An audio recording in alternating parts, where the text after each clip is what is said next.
Alhamdulillah wassalatu wassalamu ala Rasulillah wa ala alihi wa sahbihi wa mawalah. Asyhadu an la ilaha illallah wahdahu la syarika lah wa asyhadu anna Muhammadan abduhu wa rasuluh wa safiyyu wa khalilu addal amanah wa nasahal. Setelah Allah Subhanahu wa taala menjelaskan karakter ayat-ayat Al-Qur'an yang kemarin memiliki dua karakter, satu muhakkamah dan mufassalah. Dan di sifat atau karakter Al-Quran ini digambarkan karena Al-Quran berasal dari Al-Hakim dan Al-Khabir, sehingga karena dia berasal dari Al-Hakim, sifatnya Al-Quran menjadi muhakkamah. Karena Quran itu berasal dari Al-Khabir, Quran menjadi sifatnya mufassalah, kan gitu. Lah, kalau kita ini merenungkan Al-Quranul Karim, mentadaburi Al-Quranul Karim, konsekuensinya kita mestinya beribadah kepada Allah Subhanahu wa taala, kan begitu, nomor satu. Di ayat yang ketiga ini tuntutan kedua setelah orang mempelajari Al-Quranul Karim atau mentadaburi Al-Quranul Karim, ya. Kalau kita ini mempelajari Al-Quranul Karim, yang pertama harapannya adalah kita mengerti posisi kita sebagai hamba dan Allah sebagai Rabb, namanya ibadah, wa ani'budu, yang pertama. Yang kedua, wa anistaghfiru. Jadi tujuan pertama adalah alla ta'budu, ya. Yang kedua adalah anistaghfiru. Oke. Kemudian diikuti dengan kalimat summa tubu, ya. Jadi ada tiga hal kalau kita perhatikan kemarin, konsekuensi dari tadabbur kita terhadap Al-Quranul Karim. Satu, ibadah; dua, istighfar; tiga, taubat. Dan urutan ini menarik kalau kita pikirkan, ya, karena dia urutannya itu memang harus begitu. Dimulai dari kesadaran kita bahwa kita ini adalah hamba dan Allah itu adalah Rabb, ya. Nanti kalau kita sudah sadar begitu, nanti kemudian kita akan mengambil langkah istighfar dan taubat, kira-kira begitu. Saya ulang lagi, ya. Jadi gini, kata Rabb itu sangat banyak di dalam Al-Quran dipakai. Ya, karena kata Rabb itu sebenarnya adalah sebuah kata yang susah sekali kita terjemahkan ke dalam bahasa selain Arab, karena di dalamnya mengandung banyak, ya. Ada yang menyatakan 5 maknanya, ada mufassirin yang menyatakan bahkan 7 maknanya. Di antara maknanya itu adalah Al-Khaliq, Al-Mudabbir, Al-Mu'ti, Al-Mun'im, As-Sayyid, apalagi biasanya Al-Murabbi. Semuanya itu mengandung semua makna yang terkandung di dalam kata Rabb, kan gitu. Nah, tetapi mudahnya kalau kita susah menggambarkan apa sih sebenarnya makna Rabb itu, makna apa saja yang terkandung di dalamnya, mudahnya hubungkan dengan kata abdun.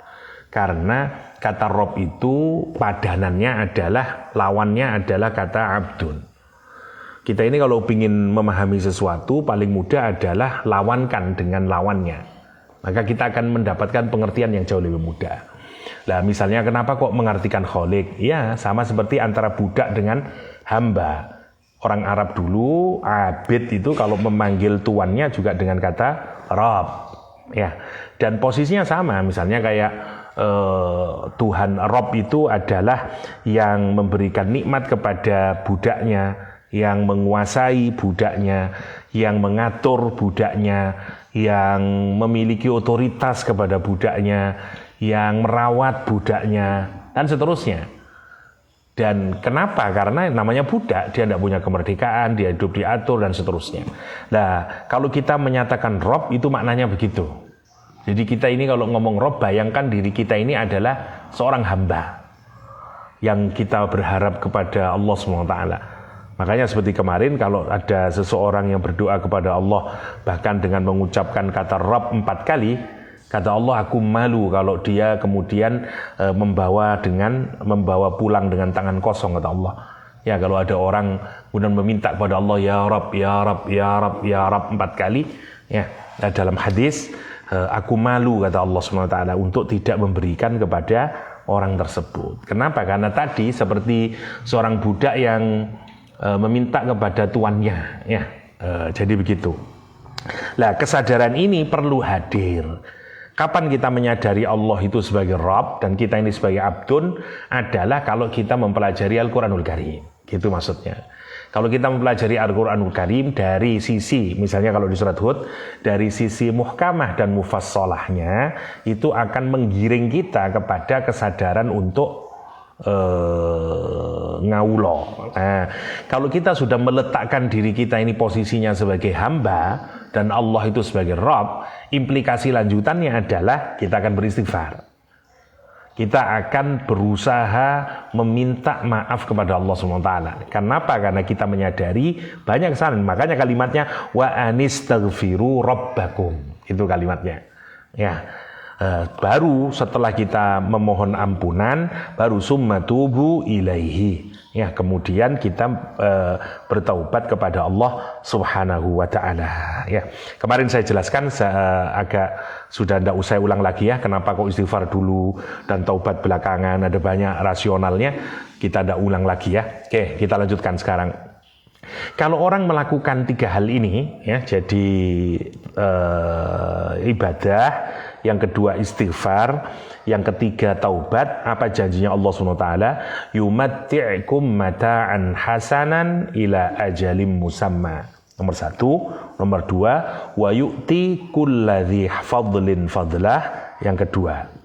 Tapi kemudian diancam dengan yang ketiga, ancamannya wa in tawallau, kalau kamu berpaling, maksudnya tidak melakukan 3 hal ini, kamu pelajari Quran, tetapi atau kamu tidak pelajari Al-Quran, atau kalau yang sudah pelajari Quran tapi tidak melahirkan tadi penghambaan, istighfar dan taubat, fa inni akhafu alaikum, maka sesungguhnya aku, kata Allah SWT, ya, takut kamu itu, aku menakuti kamu ini akan mendapatkan apa? Adzab yaumin azim, adzab yaumin azim. Aku takut kamu itu akan ditimpa oleh azab yang sangat besar. Itu poinnya. Oke. Apa yang diberikan oleh Allah? Yang pertama, kalimat yang dipakai adalah kata mata. Ya. Kata mata itu sebenarnya makna dasarnya kata mata itu adalah kemanfaatan. Ya, kata mata itu. Jadi yutlaku ala manafi'id dunya. Kata Imam Qurtubi dengan saya. Jadi satu kata yang dipakai untuk menunjukkan kebermanfaatan, atau orang kalau dalam bahasa Inggris mungkin lebih tepat, lebih mudah ya, utilities kalau dalam bahasa Inggris. Utilities itu something yang bisa kamu gunain. Seperti utensil misalnya kayak perabotan dan segala macam, itu namanya utilities. Ya, misalnya seperti ada kisahnya sebenarnya di balik kata mata itu.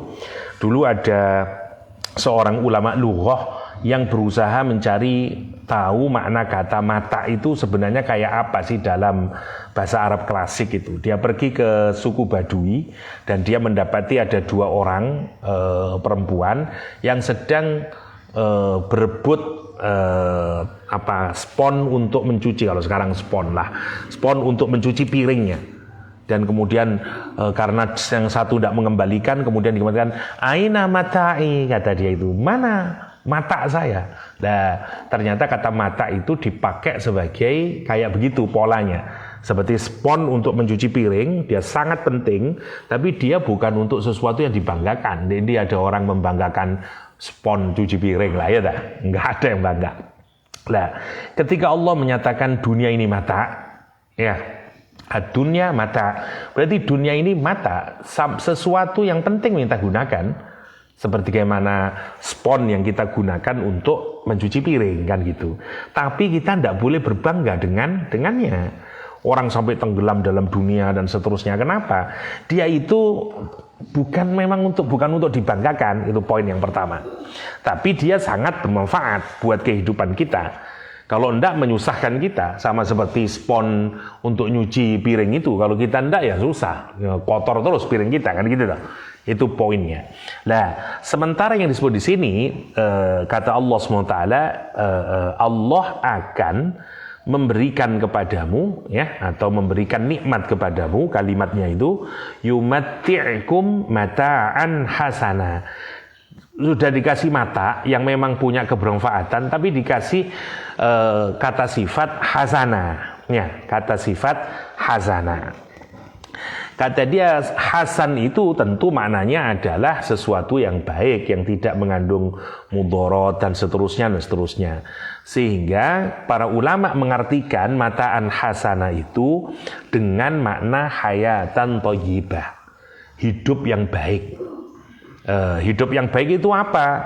Ya, hidup yang di dalamnya sehat, tidak ada kesusahan secara ekonomi, tidak ada penderitaan, tidak ada dan segala macamnya itu. Sehat lahir batin namanya hayatan thayyibah. Nah, itu kemudian para ulama mengartikan kata singkatnya begitu ya. Saya tidak bacakan semuanya, tapi yang kemudian disingkat dari hayatan mataan hasana itu dengan hayatan thayyibah, hayatan thayyibah.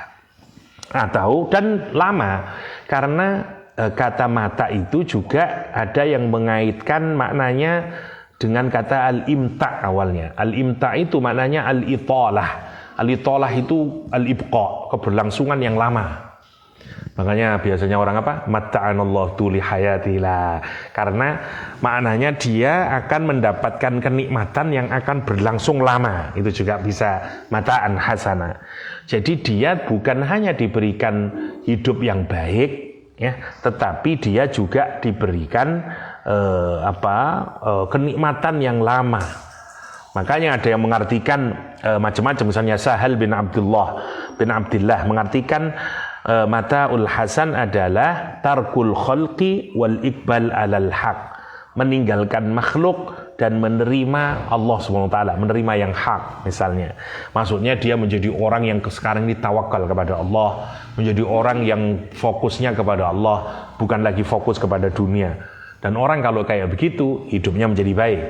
Karena dia akan bahagia, karena dia tidak akan dipenjara oleh keinginan hewaniahnya. Ada juga yang mengartikan dengan al-qanaah bil mawjud wa tarkul husni 'alal mafqud. Itu juga dimaknai dengan mata'an hasana.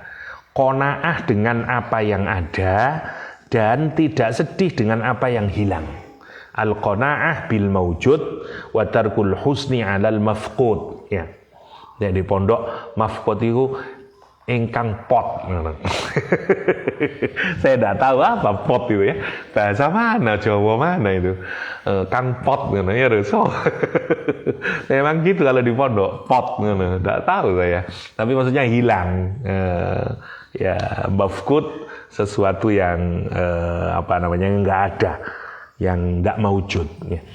Jadi kalau kita bisa begitu namanya mataan hasanah. Ini kan lebih ke spiritual ya, kalau kita lihat Allah memberikan kepada kita dengan kayak begitu. Misalnya lagi ada yang menyatakan yumatti'ukum bil manafi' min sa'atir rizki wa raghatil 'aish. Nah, wala yasta'silukum bil azab. Ya. Ada yang menyatakan satu, Allah akan memberikan kepada kita berbagai macam kemanfaatan dari luasnya rizki, kehidupan yang enak, nyaman, dan tidak ditimpakan kepada kita azab sebagaimana orang-orang sebelum kita. Nah, itu juga disebut dengan mata'an hasanah. Singkatnya adalah urip di dunia dengan yang baik, semua kebutuhan kita dipenuhin karena menggunakan kata mata tadi ya, sehingga kalau perlu apa ada, dan dilampanjangkan itu terus menerus gitu, tidak lama, tidak sebentar. Kenapa? Karena menggunakan kata mata tadi, limta al-italah, karena panjang itu nanti. Makanya dikasih batasan ila ajalim musamma, ai al-maut. Ada juga yang mengartikan al-qiyamah, ada juga yang mengartikan dukhulul jannah. Ya.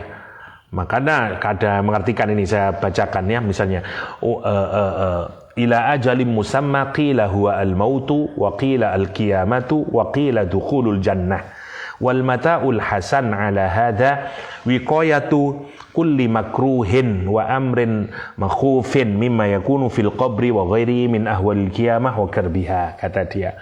Mata'an hasanah itu di sini adalah proteksi dari segala sesuatu yang tidak disenangi.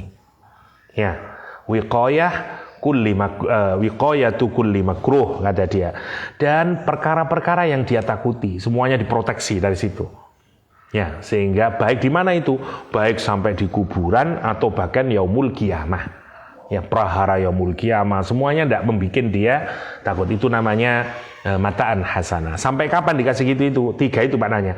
Ajalim musamma itu karena kan saat waktu yang sudah ditentukan. Kapan itu? Kematian. Boleh diartikan kiamat juga boleh, karena kiamat juga ajalum musamma. Ya dah. Dukhulul jannah juga ajalum musamma. Jadi dia akan mendapatkan kenikmatan yang berlangsung terus-menerus itu namanya mata'an hasanah, kehidupan yang baik itu sampai kapan? Sampai dia mati. Sampai kapan? Sampai dia di yaumul qiyamah. Sampai kapan? Sampai dia nanti ujungnya masuk surganya Allah Subhanahu wa taala. Nah, kapan itu? Kalau orang tadi Quran, ibadah, istighfar, taubah, maka dia akan dapat mata'an hasanah.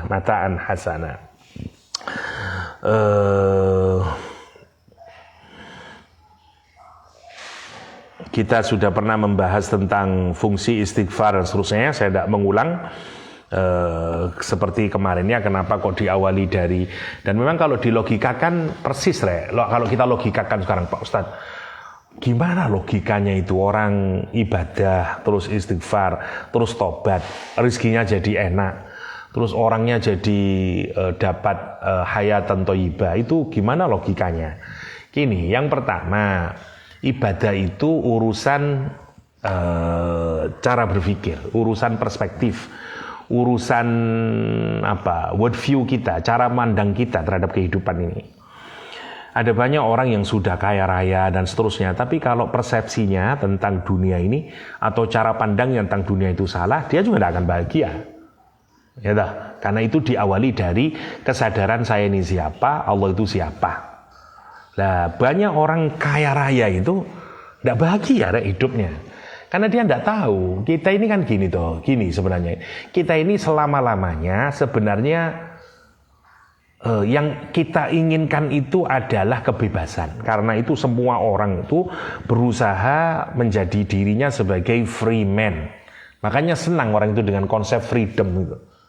Kita bebas dan seterusnya. Kenapa? Kenapa orang itu kok selalu bebas? Karena sebenarnya kalau kita ini punya keinginan, itu berarti ada sesuatu yang tidak pernah kita dapatkan, gitu. Yaitu kebebasan itu sendiri. Artinya kita ini dikungkung oleh sesuatu.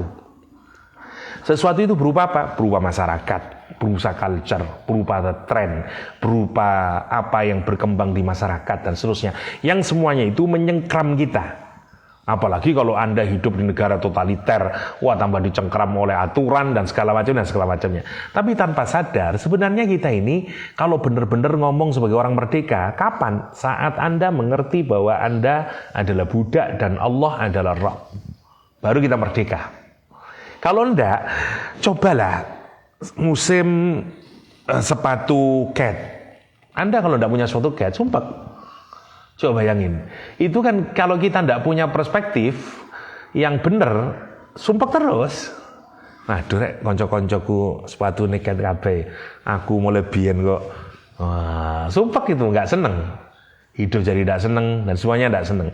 Karena itu start dari itu yang disebut dengan hayatan thayyibah. Harus start dari kesadaran kita meletakkan kita ini siapa dan seterusnya. Bukankah banyak toh orang-orang yang sudah kaya raya tapi kemudian dia tidak tahu mau ngapain saya ini dan seterusnya. Makanya kemudian dia mencari mau kemana, kata dia. Saya dengerin Gus Ikdam itu, ada seorang istrinya jenderal ya. Saya kalau mau tidur kadang nonton yang lucu-lucu lah. Gus Ikdam lucu-lucu makanya saya senang. Itu hiburan saya kalau mau tidur gitu. ada satu istrinya jenderal itu, ketika ditanya menarik, saya ini ya sholat, saya ini tapi kering, nggak ada perasaan apa-apa, kata dia gitu. Coba bayangin, bos muslim loh ini, muslim, bojone jenderal kan berarti agak duit, ternyata dia kok tidak mendapatkan hayatan mataan hasana. Salah satunya adalah, begitu dengerin Gus Idam kata dia masuk itu hati saya. Sebenarnya kan sederhana itu Rek. Sebenarnya adalah agama itu intinya kan menyadari diri kita ini adalah hamba, Allah itu Rabb. Itu inti dari agama. Inti dari agama itu iyyaka na'budu wa iyyaka nasta'in. That's it. Ya itu inti agama. Nah, makanya hayatan thayyibah itu harus diawali dari kesadaran ini. Nah, kalau kita sudah sadar ini, maka kita akan, hidup kita itu akan lurus kemudian. Berarti saya harus kemana ini? Oh, yang salah-salah harus saya stop sekarang. Karena itu kita mulai dari istighfar. Wah, ini tidak boleh, berarti ini tidak boleh, ini yang membuat saya tidak bahagia. Nih, istighfar. Habis itu, kita akan melakukan hal yang akan membuat Allah menjadi bahagia. Yang itu tentu saja akan membahagiakan kita juga. Dan kalau saya nanti berbuat salah lagi, saya segera taubat lagi, dan seterusnya. Makanya itu meskipun koyok teoritis, tapi sebenarnya itulah inti kebahagiaan. Karena kebahagiaan itu tidak pada banyaknya harta dan seterusnya ya, tapi lebih kepada demikian itu. Nanti sampean lek wis dadi wong temenan ya, sekarang masih wong-wongan ya. Kamu akan bertemu dengan orang-orang yang kaya raya dan seterusnya. Malah dia tidak tahu mau kemana hidup ini. Sumpah dia. Dan nanti terus dicari. Bahkan lucu-lucu orang bahkan yang sampai kecewa. Kapain dulu saya belajar berbagai macam hal itu ya. Kenapa dulu saya tidak belajar agama gitu. Karena merasa, lah orang yang belum sampai di sana, kalau dibilangin itu kadang tidak percaya. Oh so Ustaz, tapi soge itu coy Ustaz. Kalau kita sudah sampai di sana, terus so what? Ngoten. Mencari yang lain lagi lah. Karena itu yang paling penting itu meletakkan tadi itu. Kenapa Allah memberikan resep untuk hayatan thayyibah itu demikian? Karena itu. Mulai dari Quran sebagai petunjuk, yang kalau kita menggunakan Quran itu akan melahirkan ubudiyah. Ubudiyah akan mengantarkan kita ke hidup yang lurus. Hidup lurus itu tandai dengan apa sih? Istighfar sama taubat. Istighfar untuk dosa-dosa yang lalu, taubat untuk dosa-dosa yang akan datang. Kalau begitu ada dosa, saya akan taubat. Dan itu terus berulang, istighfar taubat, istighfar taubat. Karena manusia tidak selalu baik, ada salahnya kita salah. Tapi sepanjang hidup kita itu dibentengi oleh istighfar dan taubat, sukses ya dengan. Ya dah. Dan kita menjadi bahagia kemudian hidup itu dengan cara tadi itu. Makanya Allah menyatakan yumatti'ukum mata'an hasanan ila ajalin musamma, ila ajalin musamma. Oke. Wa yu'ti kulli dhi fadlin fadlah, dan Allah akan memberi kulli fadlin, masing-masing yang memiliki kekarunia, keutamaan, Allah akan memberikan kepada setiap yang memiliki keutamaan fadlah, keutamaannya. Nah, kata fadlah ini maknanya ada dua ya. Satu, kalau fadlah ini domir hu-nya ini ya, dirujukkan kepada Allah, berarti semua orang yang memiliki karunia, memiliki keutamaan ya, maka Allah akan memberikan karunianya. Karunia Allah di mana? Di yaumul akhir ya. Jadi hayatan thayyibah itu konsekuensi yang didapatkan di dunia, sementara wa yu'ti kulladzi fadlin fadlah itu nanti di akhirat.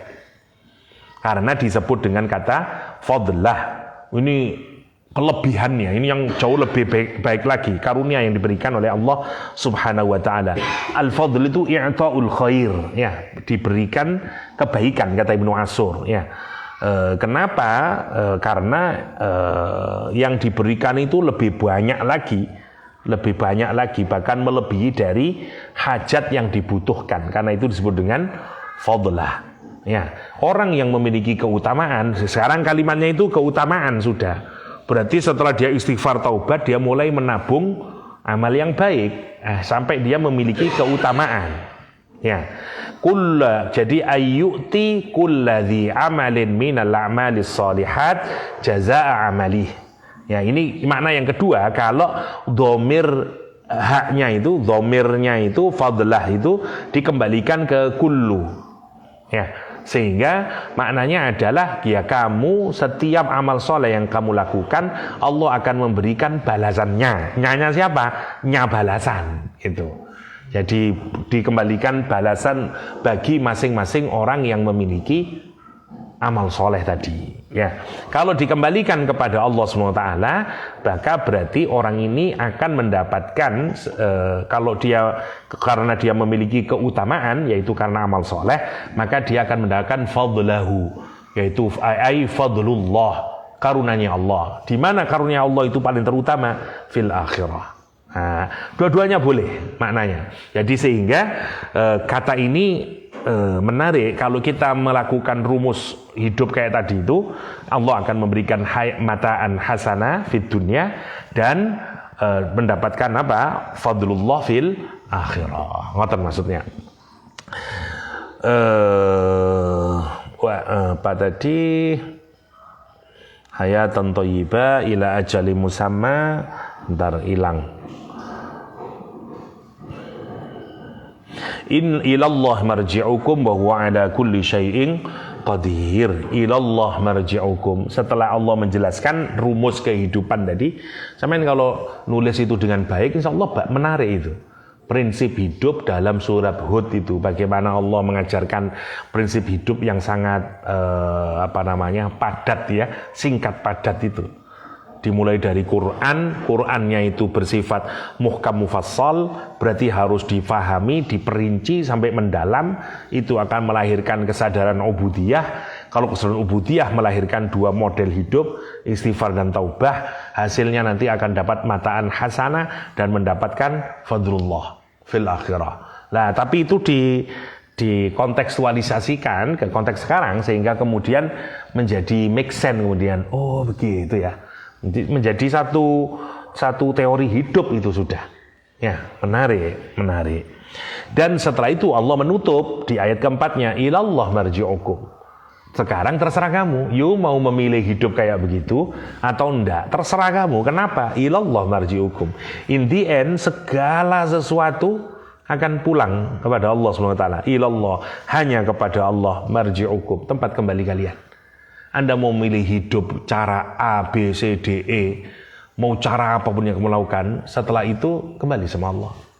Tadi saya ngobrol dengan beberapa dosen karena mendadak sekali wafatnya ya Hamzawi, kata dia, coba deh, lewis ngono iku ono gunane ta? Rebutan pangkat, kepingin serasa kabeh tenger-tenger dosen itu, tenger-tenger.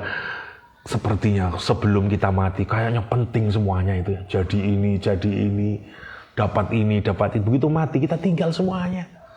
Lah kita ini tidak pernah ingat kematian. Kenapa? Karena disibukkan untuk mengejar itu. Harus begini. Begitu mati, coba. Dan apalagi kita tidak ada persiapan. Oh ya, Hamzawi niatnya berobat, bayangkan itu, coba. Andaikan kita yang mengalami itu, sementara dosa-dosa masih belum kita tobati, apa yang kemudian kita harapkan dari semua kemegahan yang dimiliki di dunia itu? Nothing, gak ada manfaatnya. Masya Allah, ya. Itu yang menakutkan kita. Makanya Allah di akhir menyatakan, ilallah marji'ukum. You mau kemana, kamu menuju, in the end, kamu kembali lagi ke sini. Bertemu dengan Allah SWT. Masya Allah. Ya, wa huwa ala kulli syai'in qadir. Dan dialah Allah ya atas segala sesuatu qadir, maha kuasa. Ya, maha kuasa. Semuanya ya, bahkan mau duniawi, mau akhirat, sebenarnya ya nanti semuanya berpulang kepada Allah. Ya. Misalnya harta dunia yang kita tinggalkan, kembali lagi ke Allah. Makanya kalau dibagi, harus dibagi dengan hukum waris. Apa maksudnya itu? Hartanya milik Allah kembali. Dan Anda hanya berhak menerimanya jika dibagi menurut aturan Allah. Karena yang punya Allah. Coba bayangkan. Itu kan, ya Allah. Dan menjadi lucu kan kalau kita ini menghabiskan usia kita untuk membawa sesuatu yang sebenarnya tidak kita bawa ke liang kubur kita, kan begitu toh. Masya Allah, itu yang menakutkan kalau kita pikirkan itu ya. Wa huwa ala kulli syai'in qadir. Wa huwa ala kulli syai'in qadir. Oke. Itu ayat yang keempat, tambahan dari yang kemarin. Saya tambahi satu lagi ya, karena ayat ke-6-nya sudah topiknya berbeda lagi. Kalau ayat kelima masih ada hubungannya. Nah sekarang Allah menyatakan, oke, Quran turun, dua karakter itu mestinya kamu pelajari. Bagaimana yang muhkamah, bagaimana yang fassalah. Karena kalau kamu melakukan itu, nanti kamu akan menjadi tiga tadi, ya, ubudiyah, menjadi ya ibadah, istighfar, taubat. Kalau sudah begitu, Allah ngasih dua hal, mataan hasanah dan fadlullah fil akhirah, ya dah. Lah ayat ini munasabahnya di ayat yang kelima, ala innahum yasnuna sudurahum liyastakhfu minhu ala hina yastaghshuna thiyabahum ya'lamu ma yusirruna wa ma yu'linun innahu alimun bidzatis sudur. Ini gambaran orang yang sebaliknya. Quran turun kepadanya, ya, bahkan dia bersama dengan Rasulullah SAW. Ya, tapi apa yang dia lakukan? Yang pertama, ala ketahuilah, innahum, sesungguhnya mereka orang-orang munafik ini, yathnuna sudurahum, mereka memalingkan dada mereka. Ada yang mengartikan juga memalingkan nanti dada dan punggungnya, yang membelakangi Nabi Muhammad SAW. Yasnuna sudurahum, mereka memalingkan dada-dada mereka, liyastakhfu minhu, tujuannya untuk apa? Untuk menyembunyikan dari Nabi Muhammad SAW. Karena ada yang kedua ya, kenapa dia berpaling begini? Nomor satu, kita lihat dulu ya, memalingkan dada. Yang kedua, ala hina yastaghshuna siyabahum. Quran menyatakan ingatlah, ingatlah, hina yastaghshuna, ketika mereka menutup muka mereka, siyabahum, dengan baju mereka. Jadi yang mereka lakukan itu, satu, kalau ketemu Nabi Muhammad, dia palingkan dadanya dan dia tutup mukanya. Untuk apa tujuannya? Agar tidak mendengar Al-Quranul Karim, karena itu mereka tutup begini. Yang kedua, agar dia tidak facing the Prophet, dia tidak menghadap Rasulullah SAW. Karena tujuannya sederhana, biar tidak bersentuhan dengan Al-Quran. Nah bahasa sekarang, orang kayak gini tuh membelakangi. Setiap ada ajaran agama, setiap ada kegiatan keagamaan, dia belakangi itu. Taklim, dia belakangi itu. Dan yastaghshuna thiyabahum, ya, dia tutupi dengan bajunya itu. Dia tutupi, selimuti dirinya dengan bajunya itu atau dengan kainnya itu. Padahal kata Allah, ya'lamu ma yusirruna wa ma yu'linun. Allah tahu segala apa yang kalian rahasiakan dan Allah tahu segala apa yang kalian nampakkan. Innahu alimun bidzatis sudur, dan sesungguhnya Allah SWT maha mengetahui bidzatis sudur, apa saja yang ada di dalam dada kita. Ada banyak riwayat berkenaan ini. Yang pertama, nazalat fil Ahnas bin Syuraik. Ayat ini turun kepada Ahnas bin Syuraik. Kana rajulan hulwal kalam hulwal mantiq. Ahnas bin Syuraik itu laki-laki yang kata-katanya manis, kata-katanya indah, logikanya cerdas, menarik lah. Ya, sekarang Rocky Gerung lah kata-katanya. Ya. Naji pinter Ahnas bin Syuraik itu, Ahnas bin Syuraik. Lah, yalqa Rasulullah SAW, ya, dan apa yang terjadi kemudian? Begitu dia bertemu Rasulullah SAW, dia itu yang dia lakukan. Dia tutup mukanya, dia membelakangi Nabi Muhammad SAW. Kenapa? Karena tidak suka. Atau yang lain, kalau dia bertemu dengan Nabi Muhammad, dia menampilkan sesuatu yang manis di hadapan Nabi. Tapi di belakangnya, dia enggak. Dia menyembunyikan sesuatu. Itu ada yang menyatakan gitu. Jadi, yalqa Rasulullah SAW bima yajib wa yantawi lahu biqalbihi ala ma yasu'. Jadi kalau berhadapan dengan Rasulullah mesam-mesam menampakkan bungae, ya. Tapi kalau di belakangnya, wah mulai dia ngomong yang buruk-buruk. Ya untuk orang ini Allah menyatakan, mbok kira Allah tidak tahu. Ya'lamu ma sirrahum wa ma yu'linun. Ya, meskipun kamu tutup mukamu begini, ya, atau kamu membelakangi Nabi dengan maksud kalau di depan kamu bermanis-manis, tapi di belakang kamu berpahit-pahit, Allah tahu. Yang kedua, waqila nazalat fi ba'dil munafikin. Ada menyatakan ayat ini turun kepada sebagian orang munafik. Karena idza marra bin nabi, kalau mereka lewat di hadapan Nabi, sana sadrahu wa dhahrahu. Dia membelakangkan dadanya dan punggungnya. Wa ta'ta ra'sahu wa ghatta wajhah. Ya, dan kemudian menyelimuti gini, menundukkan gini biar tidak dilihat wajahnya oleh Nabi. Ya, dan menutupi mukanya. Nah, gini dia. Ghatta ra'sah, ya. Likaila yarahun nabi, agar Nabi tidak melihat dia. Fayad'uhu ilal iman, ya, dan Nabi mengajak kepada iman. Tapi tidak tahu karena Nabi berdakwah dia begini, tidak kelihatan. Ya, seperti kalau dosen mau nunjuk itu loh, rek. Siapa yang bisa mengerjakan ini? Ayo siapa? Gini kamu, tiba-tiba orang ini kabeh, rek. Awalnya kan gini, orang ini kabeh. Nah, itu kayak gitu. Itu orang munafik dulu kalau bertemu dengan Nabi begitu, ya. Kenapa? Karena dia tidak mau ketahuan karakter aslinya. Ada juga yang menyatakan kila, ini yang keempat, sami'tu Ibnu Abbas yaqul ala annahum yasnuna suturahum yastaghfiruna kanu la yujami'una an-nisa. Enggak, ini enggak usah itu. Yaqtuna ru'usahum bisiyabihim qalaqdata akhfa ma yakunu al-'abdu idza hatta dharu, dan seterusnya. Baru yang agak berikutnya yang wama min dabbatin, perlu, belum itu masih.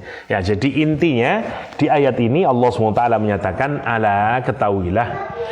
Jadi dihubungkan dengan yang tadi, ya, ini contoh orang yang bahkan Al-Quran turun kepadanya, Nabi menjelaskan, mentafsilinya. Akan tetapi apa kata Rasulullah SAW, kata Allah SWT di ayat ini, ala ketahuilah innahum, sesungguhnya mereka, dia palingkan dadanya, dia palingkan punggungnya, dan seterusnya, agar Nabi tidak mengetahuinya. Dia mengambil keuntungan dari posisi minoritasnya orang-orang kafir atau orang-orang non-muslim di Madinah. Karena itu dia ngambil posisi itu. Ya. Jadi karena memang tidak lain tidak bukan, sebenarnya orang munafik itu tujuannya adalah mendapatkan apa? Hayatan thayyibah, mendapatkan mataan hasanah. Dengan cara dia berpura-pura. Makanya di depan Nabi dia sweet, ya, tapi di belakang dia tidak melakukan itu. Nah, kenapa dia melakukan begitu itu orang munafik? Agar mereka mendapatkan mataan hasanah. Akan tapi justru dia tidak mendapatkan mataan hasanah. Kenapa? Karena tidak sama antara zahir dengan batinnya. Ya, saya belum menjelaskan yang dari Syekh Fadil As-Samirai. Baru mau masuk, rek, tapi wes maghrib, ya, tidak apa-apa lah, minggu depan saja, karena sudah maghrib. Kita lanjutkan di pertemuan mendatang insyaallah. Hadanallahu ikum ajma'in, sallallahu ala nabiyyina Muhammadin wa alihi wasallam, wa akhiru da'wana alhamdulillahirabbil alamin. Subhanakallahumma wa bihamdik, asyhadu an la ilaha illa anta, astaghfiruka wa atubu ilaik. Assalamualaikum warahmatullahi wabarakatuh.